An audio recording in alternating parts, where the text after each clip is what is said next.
আসসালামু আলাইকুম ওয়া রাহমাতুল্লাহি ওয়া বারাকাতুহু।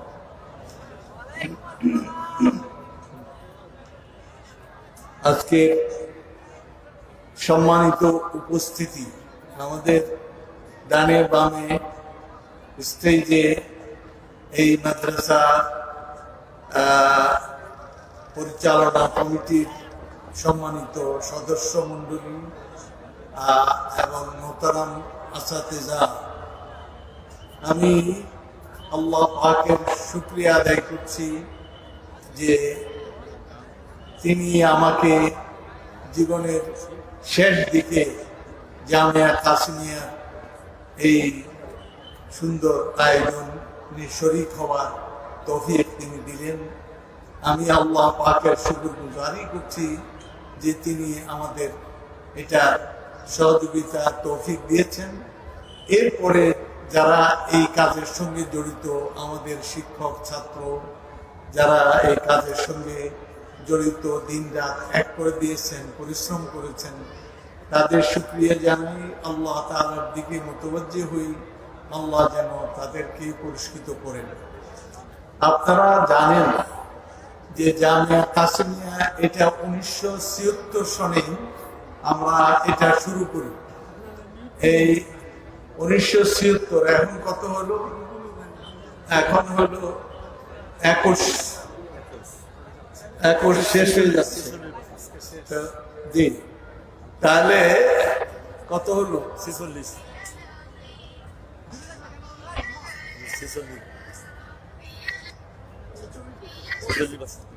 হ্যালো, হ্যাঁ, ওই ওষুধ দিয়েছে, ওষুধ যেভাবে খেতে বলছে ওইভাবে খাওয়াই দাও। হ্যাঁ হ্যাঁ, এখন ঠিক আছে, ওনাদের খাওয়াই দাও। আমি এখানে বক্তব্য রাখছি, আমার আর সময় নাই। আসসালামু আলাইকুম।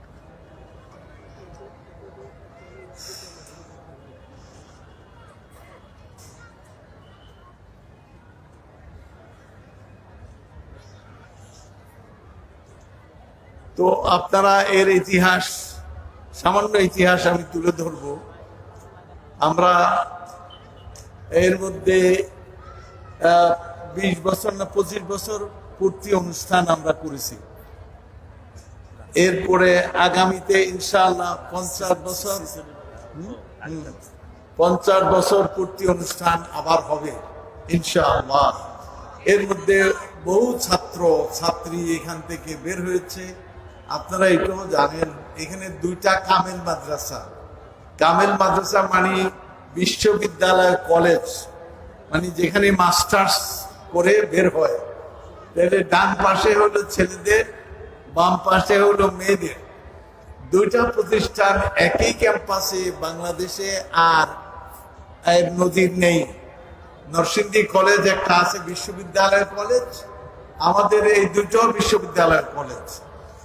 তো এটা নরসিংদীবাসীর জন্য এটা গৌরবের বিষয়, শুকরগুজারির বিষয় যে এই 2টা বিশাল প্রতিষ্ঠান এখানে দাঁড়ানো। সারা বাংলাদেশের ছেলে মেয়েরা এখানে পড়াশোনা করে। এর মধ্যে আমাদের এক সম্মানিত এক প্রিয় ভাই, তিনি মেয়েদের মাদ্রাসাটা করে দিয়েছেন। বিল্ডিংটা 350 ফিট 6 তলা একজন করে দিয়েছেন এবং এটাকে পুরা মোজাইক করেছেন এবং থাই গ্লাস দিয়ে মুড়ে দিয়েছেন। তো ওনার কাছে আমাদের, উনি এর পিছনে আরেকটা ছাত্রাবাস আছে 4 তলা 100 ফিট, ওইটাও তিনি করেছেন। তার বাবার নামে এটা করেছেন, তার মায়ের নামে। এরপরে ডান পাশে যে ছেলেদের প্রতিষ্ঠান দাঁড়িয়ে আছে, এইটা ভেঙে 6 তলা একটা বিশাল বিল্ডিং হবে ইনশাআল্লাহ শিগগিরই। আর কার কিসমতে আল্লাহ রাখছেন, ওনার কাছে বলছিলাম, উনি বলছেন ফেজ বাই ফেজ, একটার পরে একটা আমি করব। সুতরাং একটা করছেন, 2টা করলেন, এখন এটাও তিনি এখন অস্ট্রেলিয়া, ওখান থেকে খোঁজ নিচ্ছেন, আমাদের খোঁজ নিয়েছেন। আশা করি মনটা ঝুঁকছে, উনি এটা শুরু করবেন। আল্লাহ তাআলা মেহেরবাড়িতে ছেলেদের মাদ্রাসা। তো যাই হোক, এখানে দুইটা হেফজখানাও আছে, মেয়েদের আবার ছেলেদের। আবার এই হেফজখানার সাথে সাথে আবার দুটা এতিমখানা আছে, 100 এতিম মেয়ে আর 100 এতিম ছেলে, দুইটা আলাদা। তো এগুলি পরিচালিত হচ্ছে। আপনারা শুনলে আরো খুশি হবেন, কুমরাদি মাদ্রাসার ছাত্র আমি। কুমরাদি মাদ্রাসা বিশাল বিল্ডিং পড়ে আছে। মাদ্রাসার প্রতিষ্ঠাতা এমএলএ সাহেব আল্লাহর এক বন্ধু ছিলেন, ওনার জামাইরা বড় বড় আলেম ছিলেন, এটা প্রতিষ্ঠানের শিক্ষকতা করেছেন, আমি তাদের কাছে শিখেছি। আজকে আমি এই অবস্থা দেখে আমার চোখের পানি আসছে। আমি বললাম ওইখানেও 200 এতিম পালবো ইনশাআল্লাহ, এখানে 200, ওইখানে 200, 400 একই তহবিল থেকে পরিচালিত হবে ইনশাআল্লাহ। তো তারা আজকে আসছিলেন, প্রিন্সিপাল সহ অন্যরা আসছিলেন। আমি বলছি ইনশাআল্লাহ এটা হবে, আল্লাহ তাআলা করবেন। এরপরে কুমরুদ্দিন মাদ্রাসার মসজিদটা পুরান হয়ে গেছে, মসজিদটা বড় করতে হবে। আমি বলছি এই মসজিদটাও আমরা ইনশাআল্লাহ করবো আল্লাহ তাআলার মেহেরবানিতে ইনশাআল্লাহ। যাই হোক, আমার কথা হচ্ছিল এই যে প্রতিষ্ঠান হলো, এই প্রতিষ্ঠানের শুরুতে কারা ছিলেন? আমরা এই জমিদাতা তিনি ছিলেন মধুবিয়া সাহেব। এই গাছটাও তার জমির উপরই দাঁড়ানো আছে। তিনি পাশে কবরস্থানে সাহিত্য, তারই ছেলে আমার ডান পাশে বসা, যিনি উদ্বোধনী বক্তব্য রাখলেন। তো ওনাদের থেকে আমরা জমি, উনি কিছু আল্লাহ ওয়াস্তেও দিয়েছেন, আবার অল্প দামে আমাদেরকে প্রায় 6 বিঘার মতো জমি উনি আমাদেরকে দিয়েছেন। এরপরে মৌলানা রুস্তম আলী আশরাফি সাহেব, তিনি প্রথম চেয়ারম্যান ছিলেন, এটা প্রতিষ্ঠাকালীন প্রথম চেয়ারম্যান। খুব নেক মানুষ, ইবাদত গুজার মানুষ। আল্লাহ ওনার কবরকে জান্নাত আর নূর দিয়ে ভর্তি করে দেন, আমিন। তো আমি এটা প্রতিষ্ঠার পিছনে মৌলানা জালালউদ্দিন নরসিংদীর বরিশালের এক ভদ্রলোক ছিলেন, উনি শুরু করছিলেন, কিন্তু ওনারা করতে পারেন নাই বাস্তবে কিছু।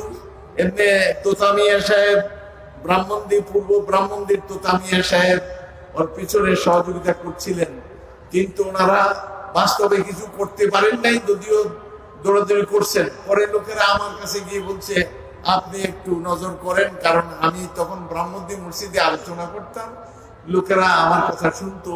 তারা আমাকে বললো এই আপনি একটু নজর দেন। আলহামদুলিল্লাহ, আমি বললাম যে আমার পুরা কর্তৃত্ব থাকতে হবে, বলে ঠিক আছে আমরা দিয়ে দিলাম। এরপরে কাজ শুরু করি। এইখানকার ব্রাহ্মণদ্বীপে এটা কি বলে, পুরানপাড়ার এই দক্ষিণ দিকে তারা একটা ফুরকানিয়া মাদ্রাসা ছিল, ওইটা টিনের ঘর দিয়ে দিল। আমি এখানে নিয়ে আসলাম, এখানে তুলে কাজ শুরু করে দিলাম। পরে ওইটা ফেরত দিয়ে দিছি তাদেরকে, যে আমাদের আর দরকার নাই, আপনারা শুরু করে দিয়েছেন আলহামদুলিল্লাহ, এবার আপনারা নিয়ে যান। তো এইভাবে, আর এর পিছনে নরসিংদীর বিশিষ্ট ধনী ব্যবসায়ী, ইন্ডাস্ট্রিয়ালিস্ট জনাব মৌলভী তফাজ্জল হুসাইন রাহিমাহুল্লাহ, আল্লাহ তাকে রহম করেন, তার কবর নূর দিয়ে ভর্তি করে দেন। তিনি এই মহিলা মাদ্রাসার জন্য তিনি 2 লক্ষ টাকা একসঙ্গে দিলেন, কারণ 2 বিঘা জমি লাগবে বলছিলাম। উনি 2 বিঘা তখন 1 লাখ করেছিল, ওই 2 লাখ টাকা উনি একসঙ্গে দিলেন। তো এইভাবে আমাদের শমশের আলী ইঞ্জিনিয়ার সাহেব ছিলেন ব্রাহ্মণদ্বীপে, আমাদের তোতামিয়া সাহেব জাইনুল আবেদিন ইঞ্জিনিয়ার, উনি ছিলেন প্রথম সেক্রেটারি, অর্গানাইজিং সেক্রেটারি ছিলেন। আমার সঙ্গে কাজ করেছেন, জঙ্গলে জঙ্গলে গেছেন, নানান জায়গায় গেছেন, পরিশ্রম করেছেন। ওনার ছেলে প্রথম দিন এখানে এসে, ওনার নাম হলো ফজলুল কবির মঞ্জু, উনি ব্যবসায়ী মানুষ, উনি এসে প্রথম উদ্বোধনী ভাষণ দিয়ে গেলেন। আজকে টাকা পাঠিয়ে দিয়েছেন, যারা কোরআন শরীফ নিজেরা অর্থ সহ মুখস্থ করেছে তাদের জন্য উনি ৭৫,০০০ টাকা পাঠিয়ে দিয়েছেন। তো যাই হোক, আর আমাদের হাজী আবিদ আলী সাহেবের ছেলে, আমাদের পূর্বেকার উপজেলা চেয়ারম্যান, তিনি ১.৫ লক্ষ টাকা দিলেন। ওই যে যারা বুখারী মুখস্থ করেছে যারা রিয়াদুস সালিহিন মুখস্থ করেছে তাদেরকে দেওয়ার জন্য। এইভাবে আপনাদের অনুদানগুলো আলহামদুলিল্লাহ এটা আমাদের উৎসাহিত করছে, আমাদের ছেলেপেলেদের আলহামদুলিল্লাহ আনন্দ দিচ্ছে। আশা আপনারা দোয়া করবেন আগামীতে যেন তারা আরো করতে পারে। আজকে এই সংবাদটা আপনাদের শোনাই, জনাব শেখ আহমদুল্লাহ, তাকে আপনারা মোবাইলে দেখেন, অনলাইনে দেখেন। তিনি আমার পরে তিনি বক্তৃতা করবেন, তিনি পৌঁছে গেছেন, তিনি আপনাদের সামনে বক্তব্য দিবেন। তারপরে আরেকজন বক্তা কিনা আবুল কালাম আজাদ, উনিও এই পথে আসেন। এই দুইজনের বক্তব্য আপনারা শেষে শুনবেন। তো যাই হোক, শেখ আহমদুল্লাহ সম্ভবত এখন একটু খাওয়া দাওয়া করবে, তারপরে স্টেজে আসবে। তার আসা পর্যন্ত আমি কিছু আপনাদের কানে জ্বালাপালা সৃষ্টি করব ইনশাআল্লাহ। তো যাই হোক, এটা জ্ঞান চর্চার কেন্দ্র, জ্ঞান চর্চার কেন্দ্র। আমার বাম পাশে দেখতেছেন, কি নাম তোমার? না, মঞ্জুরুল হক প্রধান, তার বাবাও এইখানে জমি দিয়েছেন। এই যেখানে আমরা বসা পিছনে তারা জায়গা দিয়েছিলেন আল্লাহর ওয়াস্তে।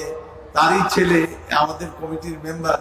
আমার আশপাশে মানিক মিয়া সাহেব, আব্দুর রহমান ভুঁইয়া মেম্বাররা এখানে উপস্থিত আছেন। তারা আলহামদুলিল্লাহ বিভিন্ন ভাবে সহযোগিতা করে যাচ্ছেন। আজকে আব্দুর রহমান ভুঁইয়া প্রত্যেক ছেলেকে 1000 করে এর কত দিলেন, এই সমস্ত হাফেজ মেয়ে ছেলেদেরকে তিনি এই পুরস্কারটা দিলেন। তো আপনারা আরো দিবেন ইনশাআল্লাহ, সামনের দিকে আপনারা আনন্দিত হবেন। বুঝলে তো আপনারা দিল খুলে দিয়েই দিবেন ইনশাআল্লাহ, দিয়েছেন আরো দিবেন ইনশাআল্লাহ। আমি বলতে চাই, এটা কিসের কেন্দ্র? এটা জ্ঞান চর্চার কেন্দ্র। এটা কি? এলেম চর্চা, জ্ঞান চর্চার কেন্দ্র। এল বলে আরবিতে, বাংলায় বলে জ্ঞান, আর ইংলিশে বলে নলেজ। তো নলেজ, জ্ঞান, ইলম চর্চার কেন্দ্র। কি এলেম?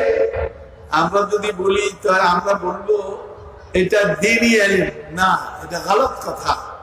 দ্বীনি এলেম, এলেম বলতে যা কিছু বুঝায়, এলেম বলতে, জ্ঞান বলতে যা কিছু বুঝায় সবটাই ইসলামী। সবটাই কি ইসলামী? অঙ্ক, বিজ্ঞান, ভূগোল, ইতিহাস, এই পানিবিদ্যা, মাটিবিদ্যা, আকাশবিদ্যা, অক্সিজেন, হাইড্রোজেন, নাইট্রোজেন, এই যা যত রকমের জ্ঞান আছে, কোন জ্ঞান ইসলামের বাইরে নাই। যারা এটা বলেন কোরআন হাদিস পড়লেই এটা হলো ইসলামী জ্ঞান, আর ওগুলি দুনিয়াবি জ্ঞান, গলত। এগুলি ভুল কথা, ইসলামকে অপমান করেন। একদিকে জ্ঞানকে অপমান করা হয়, আরেকদিকে ইসলামকে অপমান করা হয়। সবটাই ইসলামের, সবটাই কি জ্ঞান বলতে যা বুঝায়। এই যে আপনারা এশার নামাজ পড়লেন, কয় রাকাত ফরজ পড়লেন? 4 রাকাত। তো 4 রাকাত, রাকাতটা ইসলামী, নামাজটাও ইসলামী। 4টা কি? 4টা কি? তো 4টা হলো সংখ্যা। তো এই সংখ্যা দিয়ে অঙ্ক করে, এটা হিসাব, লিতা'লামু আদাদাস সিনিনা ওয়াল হিসাব, যে তোমরা বছরের গণনা এবং অঙ্ক করতে শিখবে। তাহলে গণনা এবং অঙ্ক করা এটা তো কোরআনিক এলেম। সুতরাং কোরআনের বাইরে কোন এলেম আপনি একটা প্রমাণ করেন, তুলে ধরেন, আমি জবাব দিব এটা কোরআনের মধ্যে আছে। তিবয়ানাল লিকুল্লি শাই, সবকিছুর বিবরণ কোরআনের মধ্যে বলে দেওয়া হয়েছে। সুতরাং দুনিয়া বলেন, আখিরাত, দুনিয়ার কথা কোরআনে নাই, আখিরাতের কথা নাই, জান্নাতের কথা নাই, জাহান্নামের কথা নাই, হালালের কথা নাই, হারামের কথা নাই। তাহলে কোন কথা বাদ? আসমানের কথা নাই, জমিনের কথা নাই, গরু ছাগল মশা মাছি এগুলির কথা নাই, সবকিছুর কথা কোরআনে কারিমে আছে। এটা জ্ঞানের কিতাব, এবং এগুলি স্রষ্টা হলেন কে? আল্লাহ পাক, আর তিনি তার কিতাবের মধ্যে এই। সুতরাং এইখানে আমরা শুধু কোরআন হাদিস পড়াই না, অঙ্ক, বিজ্ঞান, ভূগোল, ইতিহাস এখানকার ছেলেরা ইঞ্জিনিয়ারিং পড়ে। এখানকার ছেলেরা ঢাকা ইউনিভার্সিটিতে ইংলিশে ফার্স্ট হয়েছে ভর্তি পরীক্ষায়, এবং আমাদের মেয়ে দশম হয়েছে ঢাকা ইউনিভার্সিটি ভর্তি পরীক্ষায়। ওই বছর তাদের সিদ্ধান্ত ছিল মাদ্রাসার ছাত্রদেরকে ঢাকা ইউনিভার্সিটিতে ইংলিশ ডিপার্টমেন্টে ভর্তি করবে না। এটার উপরে পত্রিকায় এডিটোরিয়াল আসলো যে আপনারা সিদ্ধান্ত নিচ্ছেন কি, আর মাদ্রাসার ছাত্রই এখন মাশাআল্লাহ আপনাদের চাইতেও তারা এগিয়ে আছে।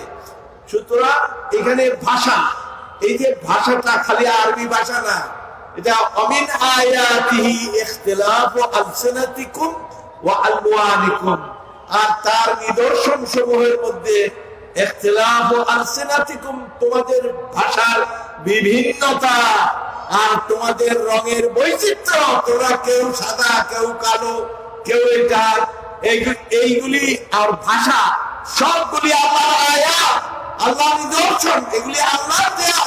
সুতরাং কোনটাই ঘৃণা করার নাই, তবে আরবি ভাষার মর্যাদা বেশি, এটা কোরআন নাজিল হয়েছে এই ভাষায়, এই জন্য এর মর্যাদা বেশি। নতুবা সকল ভাষাই আয়াতুল্লাহ, সকল ভাষাই কি আয়াতুল্লাহ।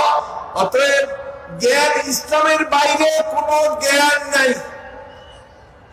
আপনারা একটু বলেন আল্লাহ বিসমিল্লাহির রহমানির রহিম, আল্লাহ প্রশংসা করলেন, আল্লাহর নাম নিলেন, এরপরে কি প্রথম আউযু বিল্লাহি মিনাশ শাইতানির রাজিম, আমি আল্লাহর কাছে আশ্রয় চাই, কার থেকে? বিতাড়িত শয়তান থেকে। এখন আল্লাহর নামে সওয়াব, এই যে শয়তানকে পড়লেন, শয়তানের চাইতে খারাপ আর কিছু আছে? শয়তানদের নামটা পড়লেন, এটা সওয়াব কদ্দুর হইল? শয়তান লিখতে 7টা অক্ষর, কমসে কম 70টা সওয়াব পাইলেন। আর আল্লাহ লিখতে কয়টা? 4টা। 4টায় কদ্দুর পাইলেন? 40টা। আল্লাহর নামে 40টা, শয়তানের নামে কয়টা? 70টা। তো এটা কি কারণে? গোড়ায় আল্লাহ আছেন। কারু সিলাই সিন্নি খাইলেন, মোল্লা চিনবেন না? আল্লাহর কারণেই আজকে শয়তানকে আল্লাহর চিনার ভিত্তিতে, আল্লাহকে জানার ভিত্তিতে শয়তানকে জানলেন, এই জন্য শয়তানের নাম নাও কি হবে? এটা সবের কারণ হলো যেখানে মুসা আলাইহিস সালাম আছেন, ফেরাউন ওখানে নাই নাকি? বাদ। যেখানে ইব্রাহিম আলাইহিস সালামের কথা, নমরুদের কথা নাই, যে সূরা আবু লাহাব আছে নাকি? নাই। সূরা মুহাম্মদ আছে, সূরা আবু লাহাব আছে। সুতরাং এইটা এগুলি ইসলামের মধ্যে সকল ধরনের জ্ঞান আছে। তবে দর্শনটা কি? দর্শন হলো যারা ইসলাম সম্পর্কে জানে না, আল্লাহকে চিনে না, জানে না, তারা অঙ্ক জানে, বিজ্ঞান, ভূগোল, ইতিহাস জানে, তাদের জ্ঞানটা হলো জ্ঞান, কিন্তু মরা জ্ঞান। কি জ্ঞান? মরা জ্ঞান। এটা কোরআনে বলা হয়েছে আমওয়াতুন গায়রু আহিয়া, এই জ্ঞানীরা মরা, এরা কিন্তু জীবিত না। জীবন কখন হবে? যেমন হাত, পা, কান, নাক, চোখ, এগুলি আমাদের বডি, কিন্তু ভিতরে যদি রূহ না থাকে, হাত কি হাতের কাজ করে? চোখ চোখের কাজ করে? বা পায়ের কাজ করে? এগুলি করার জন্য কি থাকতে হবে? রূহ থাকতে হবে। আল্লাহর প্রতি ঈমান, আল্লাহ সংক্রান্ত জ্ঞান, ইসলাম সংক্রান্ত জ্ঞান, হালাল হারাম সংক্রান্ত জ্ঞান, রিসালাত সম্পর্ক জ্ঞান, এগুলি হলো রূহ। এই রূহটা যদি আপনি engineer, professor, writer, thinker, lecturer, আপনি যত কিছুই হন, যদি এটা না থাকে তাহলে আপনার ভিতরে রূহ নাই, আপনি একজন মরা মানুষ। আপনার বলা হবে এরা তো চলাফেরা করে।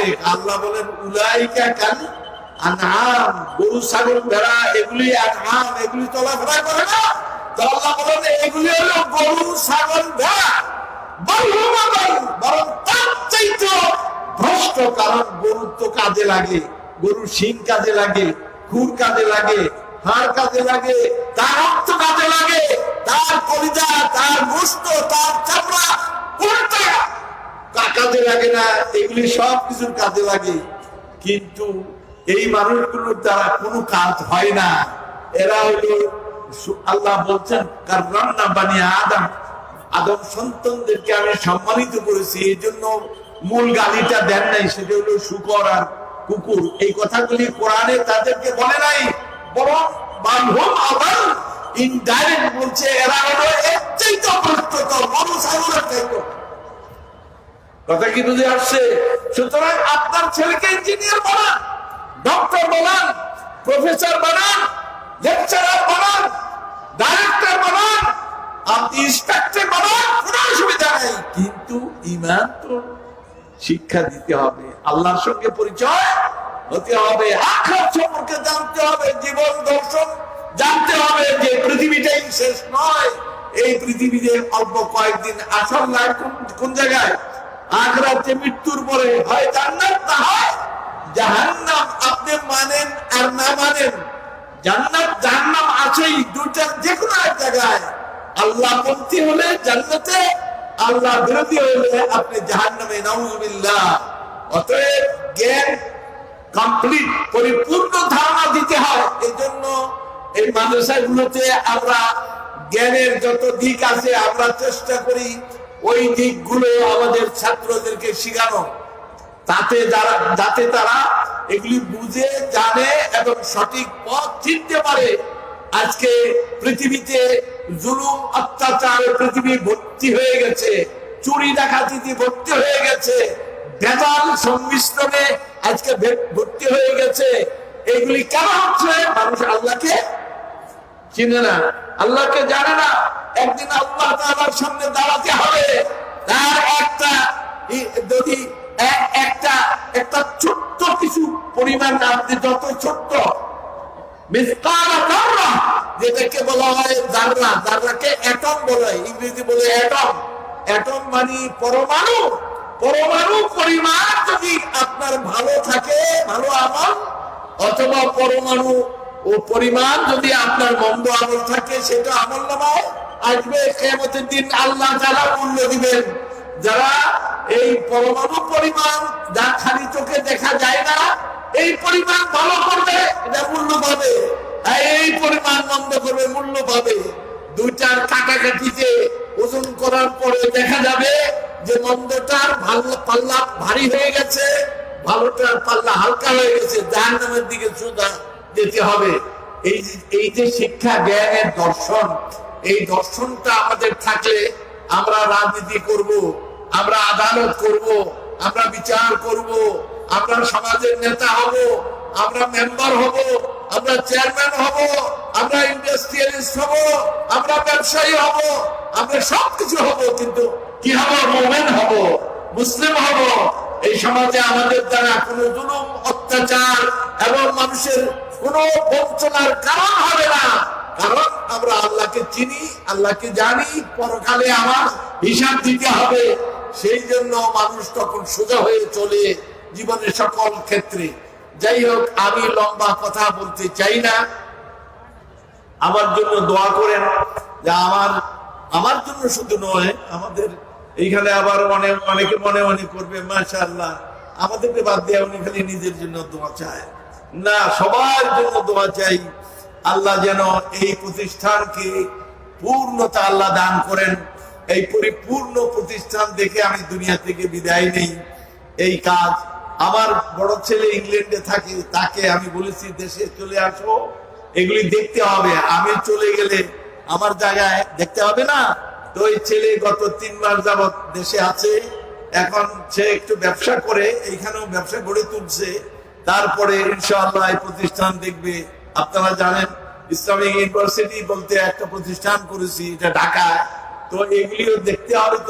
তো এই জন্য দুই ছেলে এখন বিদেশে থাকে, ইংল্যান্ডে, দুটো ছেলে এখন আসছে, এটা দেখতে আসছে, এখন এখানে উপস্থিত আছে। আলহামদুলিল্লাহ, দোয়া করবেন আমরা যেন এই যে মিশন নিয়ে কাজ শুরু করেছি, ছোট্ট একটা মিশন, আজকে কত বড় 135 ফিট। যখন আমি টিনের ঘর করি তখন বুয়ে সাহেব, ওনার আব্বা, উনি বলছিলেন এনাফ ইংরেজি উনি ভালো জানতেন। এনা পানি যথেষ্ট। উনি এটা বুঝেন নাই যে কি হতে যাচ্ছে। ইনি জীবনের শেষে বলে গেছেন যে আমি বুঝি নাই যে এটা কি হতে যাচ্ছে। 135 টিনের ঘর, আর এখন কত শত শত ডানে বামের পিছনে। আলহামদুলিল্লাহ তার হিসাবের ছেলে এবং দেখতেছেন আগামীতে ইনশাআল্লাহ আল্লাহ 10 বছরের মধ্যে আপনারা দেখবেন যে বিরাট পরিবর্তন হয়ে গেছে। এখানে অনেক কিছুই হবে আল্লাহর মেহেরবানিতে।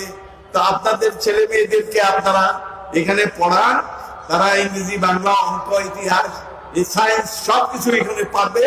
ইঞ্জিনিয়ারিং এখান থেকে পাস করে গিয়ে বাইরে ইঞ্জিনিয়ার। আমাদের ছেলে জজ হয়েছে, শুনলে খুশি হবেন। আমাদের এখানকার ছাত্র কি হয়েছে? জজ হয়েছে, ইঞ্জিনিয়ার হয়েছে, পুলিশ অফিসার হয়েছে, সব ধরনের ম্যাজিস্ট্রেট, ডাক্তার সবকিছু হয়েছে আলহামদুলিল্লাহ। সুতরাং আপনারা আপনাদের ছেলে মেয়েদেরকে এখানে ভর্তি করার, আলহামদুলিল্লাহ আল্লাহর মেহেরবানিতে ভালো হবে, ভবিষ্যৎ ভালো হবে, নাগরিক ভালো, দেশটা ভালো সুন্দর চলবে। যাই হোক, আমার বক্তব্য আর লম্বা করছি না। এর পরবর্তী বক্তা রেডি? হ্যাঁ, আমাকে বলতে হবে।